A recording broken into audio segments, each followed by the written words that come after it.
Minsan talaga pag ang dami mong pera, hindi mo maitago eh, no? Para saan pa yun?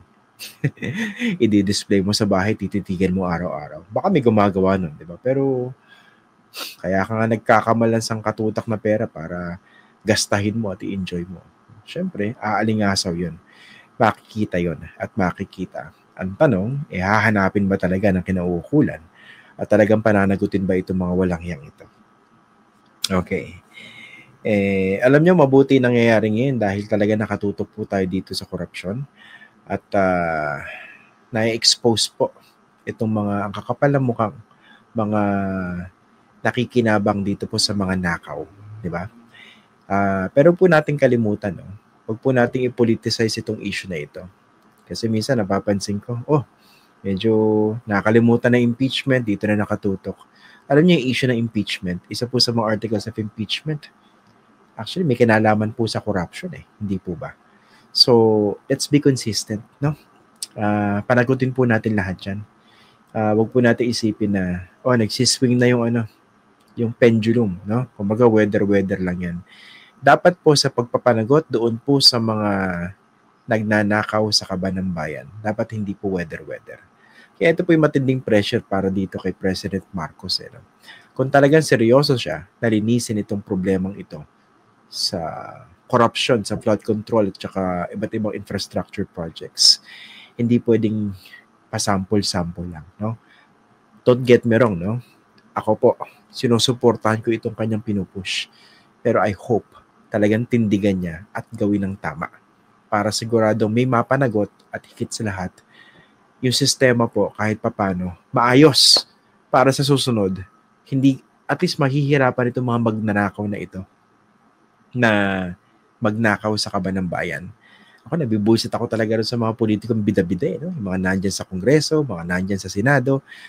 Again, sa mga magagaling, ginagamit ko lang po yung Kongreso colloquially to mean the House of Representatives. Pero alam ko naman po, no? Kongreso, Senate, at saka House, no? Conversation lang naman. Okay. Nagmamagaling no? Habulin yung mga magnanakaw na yan. Yung mga may kinalaman sa mga flood control projects na yan. Teka muna. Dumadaan po sa inyo national budget taon-taon. Bulag ba kayo? Hindi nyo nakita? Bakit ang daming padding dito? Bakit ang daming insertions? Hindi nyo ba kilala kung sino sa mga kasama nyo nag-insert yan? At hindi ba kayo nagduda? Bakit may mga questionable insertions dito? Bakit mo itong kasama ko yung pumadrino? Bakit? Ito ba yung kanyang choice na contractor? Ito ba yung kasabot yung DPWH? Ang tanong, lalabas ba yan dito sa investigasyon? Di ba? Baka naman tumutok lang doon sa DPWH. Tama rin naman. Panagutin yung mga nasa DPWH. Paano po yung mga naglagak ng pondo? Di ba? Of course, yung mga contractor. Dapat po panagutin yung mga yon. Siyempre, yung kampo naman ng mga DDS, di ba? Kumbaga, happy sila kasi yung focus wala na kay Sara Duterte sa ngayon no? Hoy, corruption din po yung tinatanong sa inyong amo. At hindi rin po maliit na bagay yan. Okay? So ako, yung pinupunto ko po rito, you have to be very, very consistent.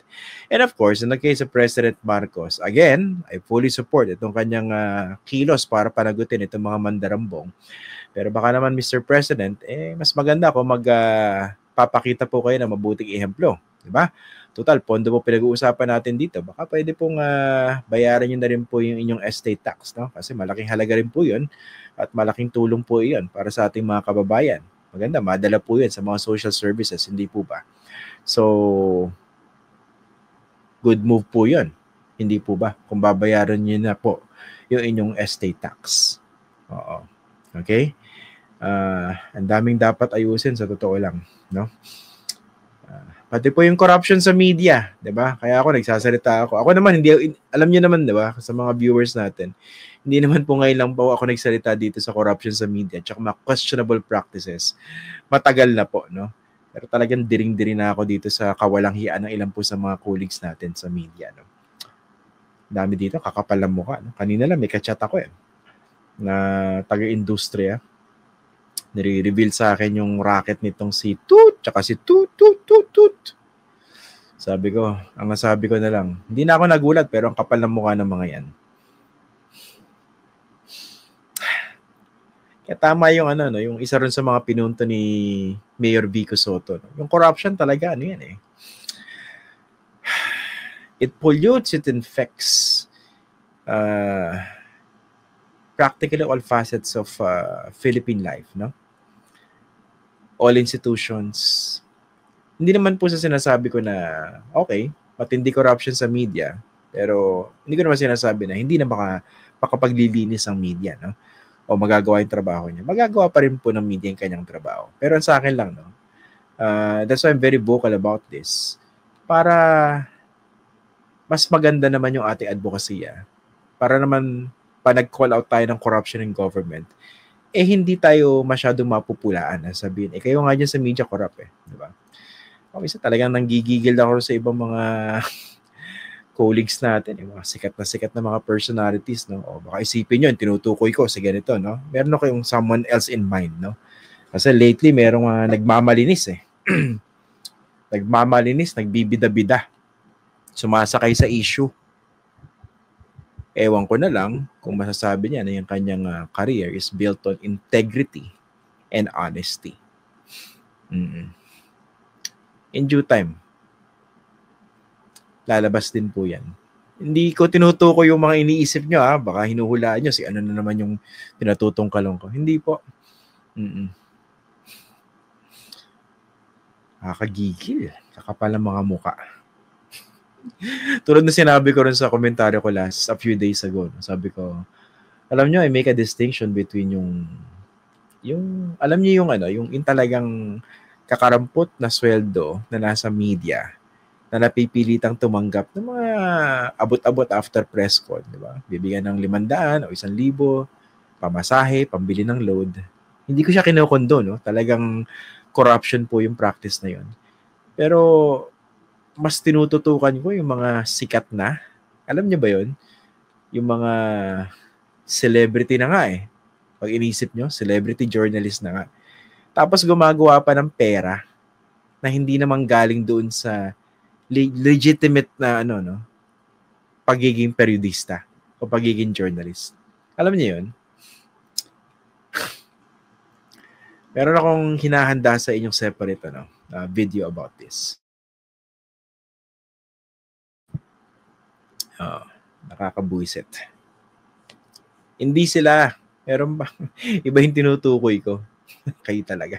Iba. Maniwala kayo sa akin. Dami-dami nagmamalinis. Kakapal ng mga muka. Ito, baka naman, nanonood naman itong mga colleagues natin. Ikaw, O ikaw, na-colleague ko. No? Celebrity journalist ka pa naman. Ang kapal din ang mukha mo.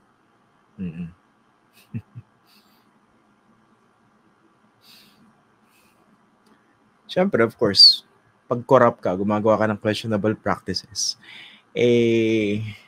requirement ka lang makapal ang mukha mo. Kasi hindi mo magagawa yun Kasi kung meron kang konsensya, meron kang integridad, mahihiya ka sa sarili mo di ba? Mahihiya ka sa kapamilya mo, di ba? Kung meron ka kaibigang pare, mahihiya ka ron. Di ba? Kasi kumbaga, alam mo, may nakatingin sa'yo Pero alam nyo, pag nawala na lahat yung hiyaan ayon, di ba? Naging shameless ka na. Tinanggap mo na yan. Kumbaga, yung maling ginagawa mo, paulit-ulit mong ginagawa, nagiging bisyo na yan Ayun, nawawala na yung konsensya. Diba?